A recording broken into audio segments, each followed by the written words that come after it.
जय जय दाता आनंद साईं, जय जय दाता आनंद साईं। ओम साई शंकर, ओम साई राम।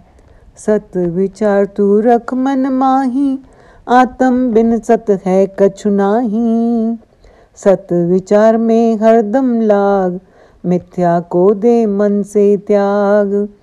सत विचार से जागे भाग्य, साईं आत्म में अनुराग। सत विचार एक पल ना छोड़, झूठे जग से नाता तोड़। सत विचार से प्रगटे ज्ञान, छूट जाए इस देह का भान। सत विचार मुक्ति का द्वार, सत से उतरे भव से पार। सत विचार तू कर एकांत, तन मन होए निर्मल शांत। सत विचार से सत में लीन, जो जल पाए प्यासी मीन। सत विचार आत्म प्रकाश, सबसे उत्तम ये अभ्यास। सत विचार बिन सगले रोग, सत बिन कबू न होवे जोग। सत विचार बिन सद भरमाए, सत बिन अहम करम कराए। सत विचार बिन तम अज्ञान, सत समान कोई तप ना जान। सत विचार बिन दे अभिमान, मूरख भरमत फिरे अनजान। सत विचार बिन अहम खाए, तिस बिन अपना आप न जाए। सत विचार बिन बने न बात, सदा गर्भ में आवत जात। सत विचार बिन क्या है जीना, मेरा मेरा की विष पीना। थोड़े में ही जान ले अपने हित की बात। सत विचार बंधन कटे, बिन सत सगले ताप। बिन सत सगले ताप। ओम साईं ज्ञान दाताय नमः। श्री साईं गीता श्लोक नंबर 567।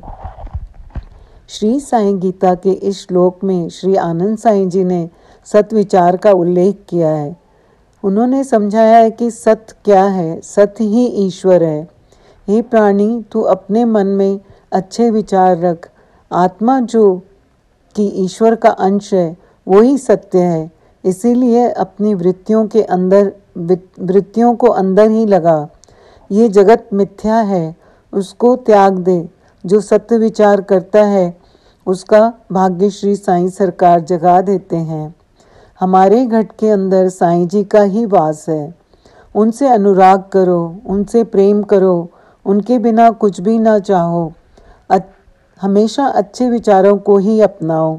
सत विचार से अंदर का ज्ञान प्रकट होता है तो हम देह आभास खो देते हैं, यानी कि देह में नहीं रहना है, उससे ऊपर उठना है, मैं को खो देना है।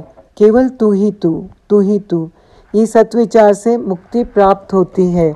एकांत में रहकर मनन करो कि मैं कौन हूँ, ये धरती पर क्यों आया हूँ।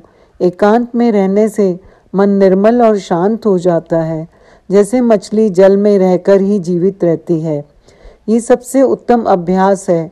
हम मायावी दुनिया के लिए सोचते रहे और सत को छोड़ देते हैं तो रोगी हो जाते हैं। सत यानी ईश्वर। ईश्वर के बिना योग नहीं हो सकता। उनकी दया के बिना मनुष्य हमेशा भ्रमित रहता है।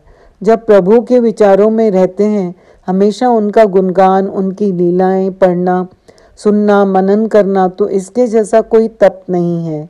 ईश्वर के बिना हमें अज्ञान घेरे रहता है। देह का अभिमान नहीं जाता। मैं को ही सर्वे सर्वा मान के और देह को सब कुछ मानकर मनुष्य कर्म करता है और अपनी इस मूर्खता से दुख उठाता है। अहंकार मनुष्य का अहम शत्रु है। इससे बात नहीं बनती।